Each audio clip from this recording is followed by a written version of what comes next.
नमस्कार, बहुत स्वागत है आपका। मैं हूं आपके साथ सुमित शर्मा। न्यूज रूम से मेरे सहयोगी पुनीत मिश्रा भी हमारे साथ जुड़े हुए हैं। उनके पास भी चलेंगे कुछ खास खबरों के लिए, लेकिन उससे पहले भोपाल से बड़ी खबर मैं आपको बता दूं। संविदा स्वास्थ्य कर्मियों का आंदोलन को कांग्रेस का समर्थन मिला है। आंदोलनकारियों से मिले हैं जयवर्धन सिंह। उनका कहना है कि महामारी में संविदा कर्मियों ने लोगों की सेवा की। कोरोना काल में सरकार ने इनसे काम करवाया। कमलनाथ सरकार रहती तो नियमित किया जाता इनको। जयवर्धन सिंह का ऐसा कहना। 2023 में सरकार बनेगी तो संविदा कर्मियों की पूरी मांगें मानी जाएंगी, ये भी उन्होंने कहा है। और विधानसभा में भी संविदा कर्मियों का मुद्दा उठाएंगे। जयवर्धन सिंह ने ये बात भी कही।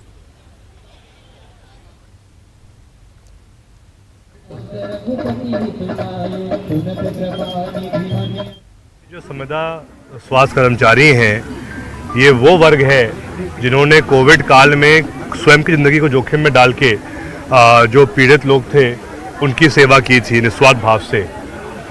और हम सब के लिए बहुत ज़रूरी है कि जो ये सभी हमारे स्वास्थ्य कर्मचारी हैं जो संविदा पर हैं, उनकी जो आवाज़ है उसको सुनना चाहिए है। और आखिर अगर वो व्यक्ति जिसने निस्वार्थ भाव से तब सेवा की थी जब कोविड की एक महामारी पूरे हमारे प्रदेश और देश में थी, तो ऐसे लोगों को सबसे पहले स्थायी नौकरी मिले, ये हमारा प्रयास होना चाहिए है।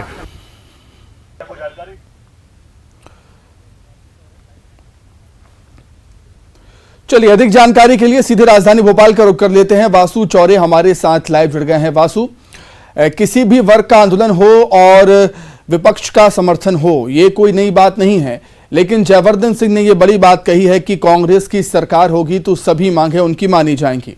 वासु, निश्चित तौर पर देखिए, मध्य प्रदेश में संविदा स्वास्थ्य कर्मी जो हैं वो लगातार अपनी विभिन्न मांगों को लेकर आंदोलन में हैं। आज करीब तीसरा चौथा दिन है संविदा स्वास्थ्य कर्मियों के आंदोलन का, और इनकी मुख्य मांग ये है कि इनका जल्द से जल्द नियमितीकरण किया जाए।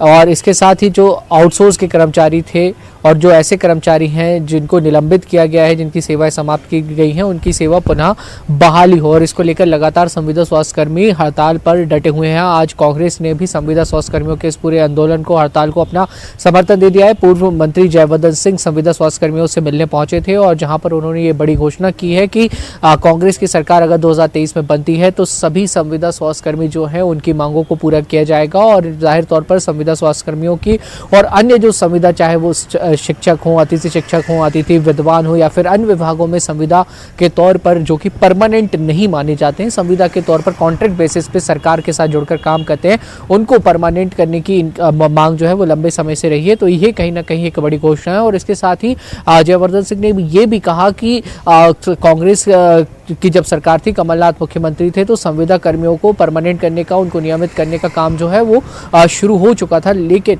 सौदेबाजी के चलते उनकी सरकार को गिरा दिया गया और उसके बाद ये सारी प्रक्रिया है वो अभी तक लंबित रह गई हैं। पर उन्होंने आश्वस्त किया है कि संविदा स्वास्थ्य कर्मियों का जो पूरा आंदोलन है उसको कांग्रेस सपोर्ट करेगी। और इसके साथ ही आने वाले समय में अगर सरकार कांग्रेस की बनती है तो उनकी सभी मांगों को माना जाएगा, पूरा किया जाएगा। देखिए सुमित, चुनावी साल है, अगले कुछ महीनों में मध्य प्रदेश में विधानसभा के चुनाव होने जा रहे हैं। ऐसे में कांग्रेस की भी कोशिश है कि तमाम जो वर्ग हैं, कर्मचारी संगठन है, चाहे वो शासकीय हो, संविदा के हो या फिर प्राइवेट हो, उन सभी को अपने साथ लिया जाए, उनकी मांगों को क्लब किया जाए। और कांग्रेस ने अपने घोषणा पत्र में भी ऐसे तमाम वर्गों की मांगों को रखने की जो बात है वो पहले ही कर दी है। जी जी जी, बिल्कुल बिल्कुल वासु, बहुत शुक्रिया आपका जुड़ने के लिए और तमाम बातचीत के लिए आपका बहुत धन्यवाद।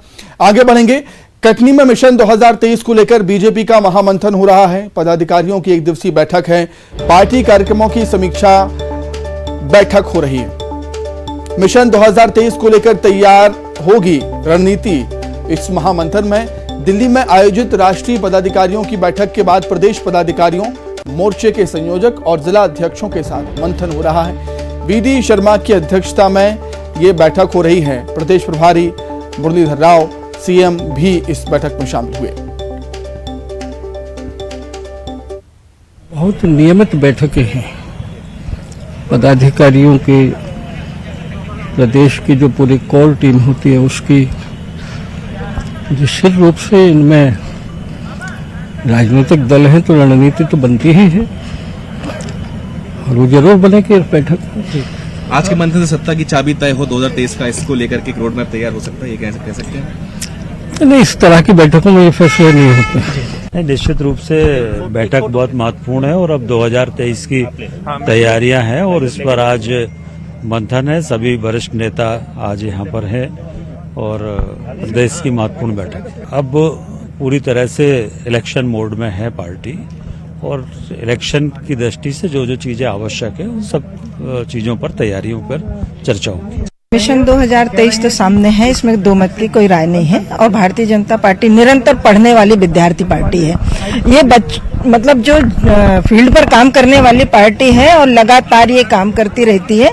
इसलिए आने वाले मिशन में हमारा अभी से उद्देश्य जो है कि सेवा और सुशासन और संस्कार पार्टी का मूल मंत्र रहा है। माननीय नरेंद्र मोदी जी ने शुरू से यही अपनाया है। 2014 से आप देख रहे लगातार पार्टी जनता के बीच में। इस बार हमारी पार्टी जहां पर थोड़ी थोड़ी चूक हुई है उस पर गंभीरता से गहन चिंतन कर रही है और आगे भी अच्छी रणनीति से काम करेगी। जो हमारे ट्राइबल्स एरिया है उनको साथ लेकर काम करने। भारतीय जनता पार्टी की आज प्रदेश की हमारी विस्तारित टीम, सभी पदाधिकारी, सभी जिलाध्यक्ष, जिला प्रभारी, सब लोगों ने तय किया है कि इस बार मध्य प्रदेश के अंदर जो गुजरात में आंधी आई और गुजरात के अंदर एवरेज 53% वोट भाजपा को मिला, ये आंधी मध्य प्रदेश में आएगी और 51% वोट शेयर का संकल्प हर बूथ पर 64,000 बूथों पर 51% वोट शेयर लेकर के आएंगे। ये संकल्प कार्यकर्ताओं ने लिया है और तय किया कि अब की बार 200 पार मध्य प्रदेश के अंदर इतिहास बनेगा। गुजरात की आंधी मध्य प्रदेश के अंदर भी आएगी।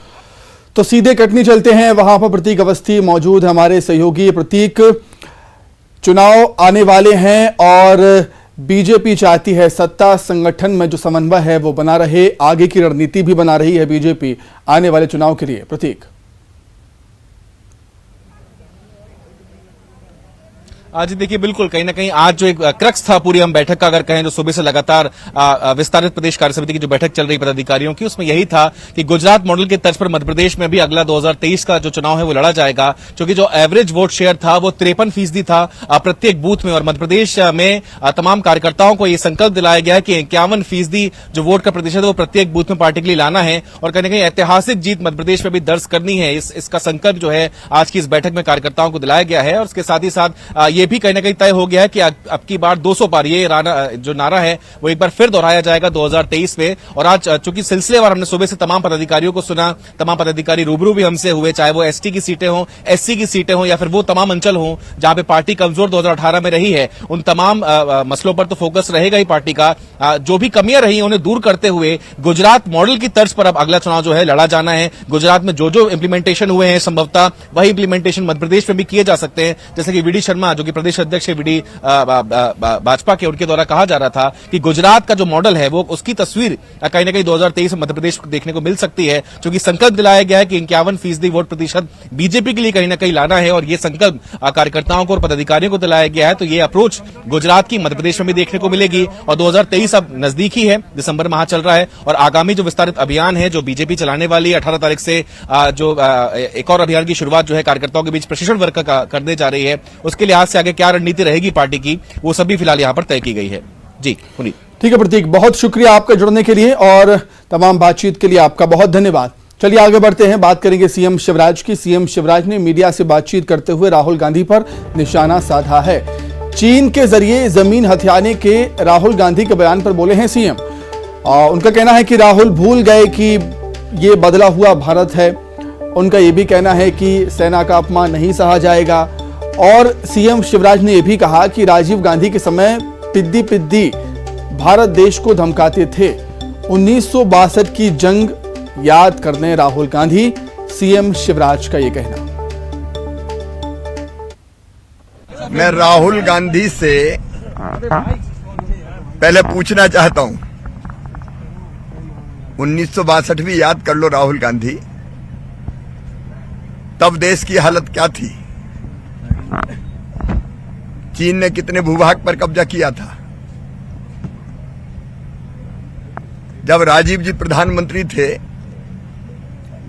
तो पिद्दी पिद्दी से देश हमें डराते थे। आज भारत के प्रधानमंत्री श्रीमान नरेंद्र मोदी जी हैं। एक वैभवशाली, गौरवशाली, संपन्न, समृद्ध और शक्तिशाली भारत का निर्माण उनके नेतृत्व में हो रहा है।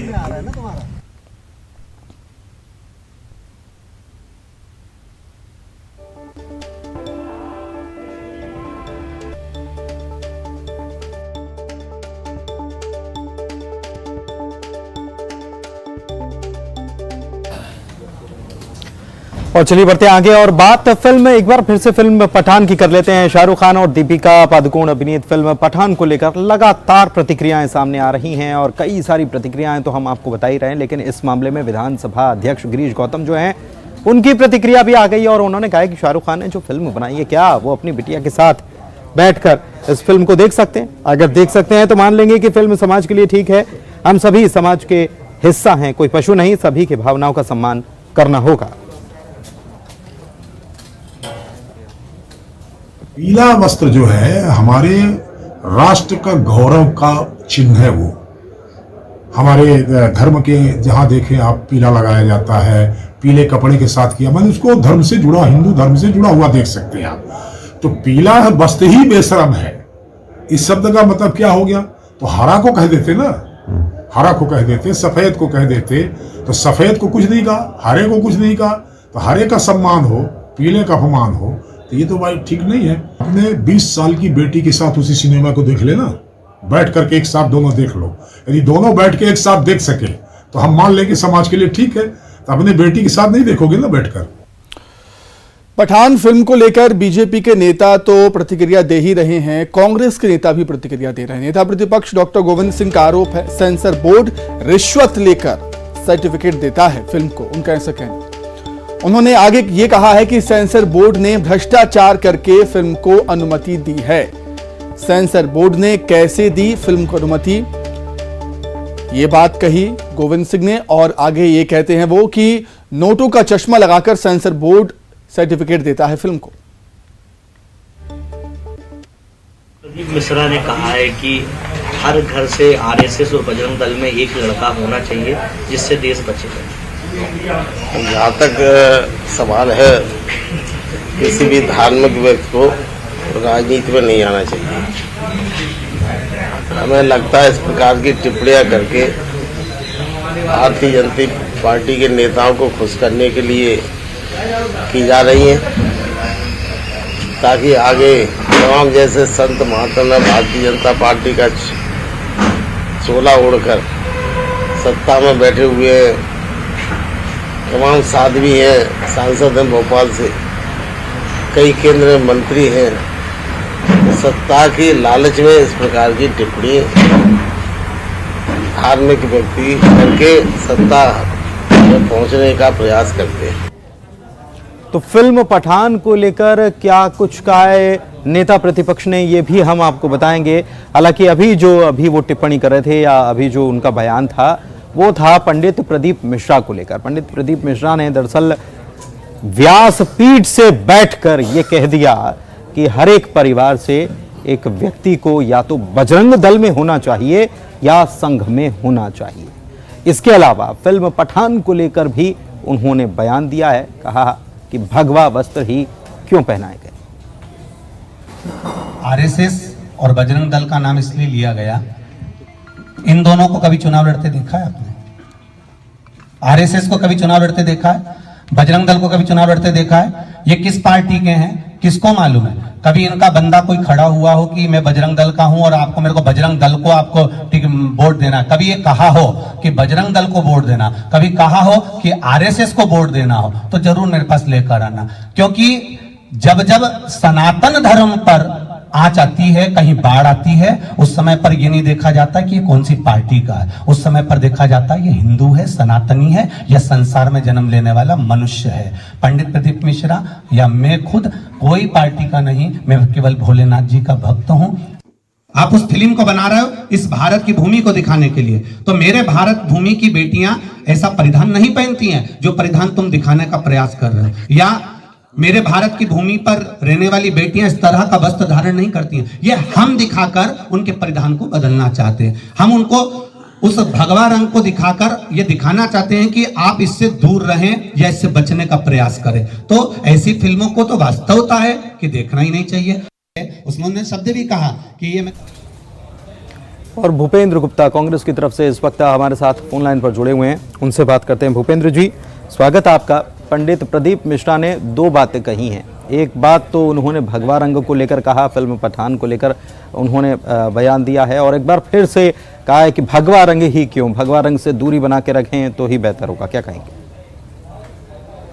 ये तो जो है वो धार्मिक व्यक्ति हैं और उस पर राजनीतिक व्यक्तियों की कोई टिप्पणी आवश्यक नहीं है। तो मेरी उन पर कोई टिप्पणी नहीं है। इस पर जो है साधु संत विचार करें कि वो जो कह रहे हैं उसमें जो है कहाँ तक औचित्य है।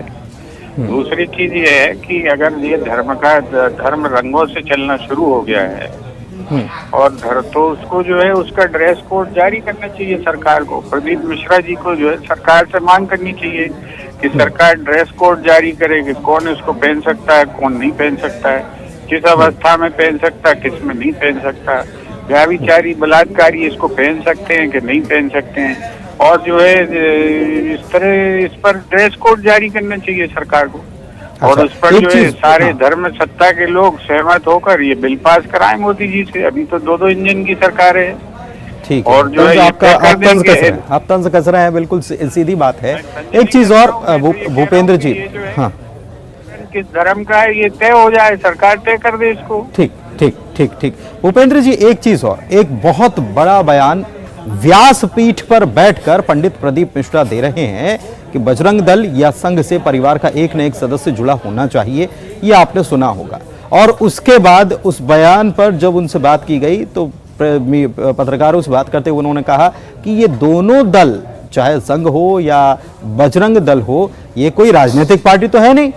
ये वो सफाई देते हुए नजर आए। धर्म सत्ता को, धार्मिक लोगों को, शंकराचार्यों को विचार करना चाहिए कि ये व्यासपीठ पर बैठकर ऐसी बात कहना औचित्यपूर्ण है या नहीं है।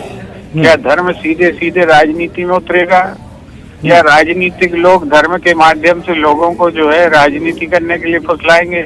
इस पर तो धार्मिक लोगों को, संतों को विचार करना चाहिए। ये कथावाचक लोग हैं कई, वो लोग अपनी अपनी तरह से जो है भाष्य करते हैं इन चीजों की। वैसे शेड्यूल काफी व्यस्त है भूपेंद्र गुप्ता जी, शेड्यूल काफी व्यस्त है क्योंकि चुनावी साल है ना, तो बहुत सारी जगहों पर कथा हो रही है और बहुत सारे राजनेता ही कर पा रहे हैं।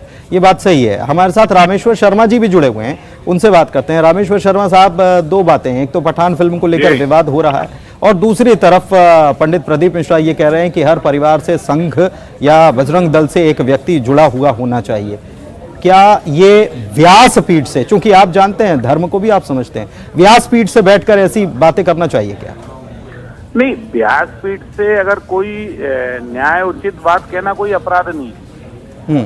और व्यासपीठ पर बैठकर ये उनका अपना सोच है कि वो उस व्यासपीठ पर बैठकर उनको जो लग रहा है वर्तमान में धर्म संगत, क्योंकि एक बात ये है कि व्यासपीठ पर बैठकर हम भारत के प्राचीन धर्म ग्रंथों के बारे में चर्चा करते हैं और एक बात यह है कि भारत में प्राचीन धर्म ग्रंथों की मान्यता और महानता बनी रहे, इसके लिए वर्तमान जो उपाय हैं उस पर विचार करते हैं।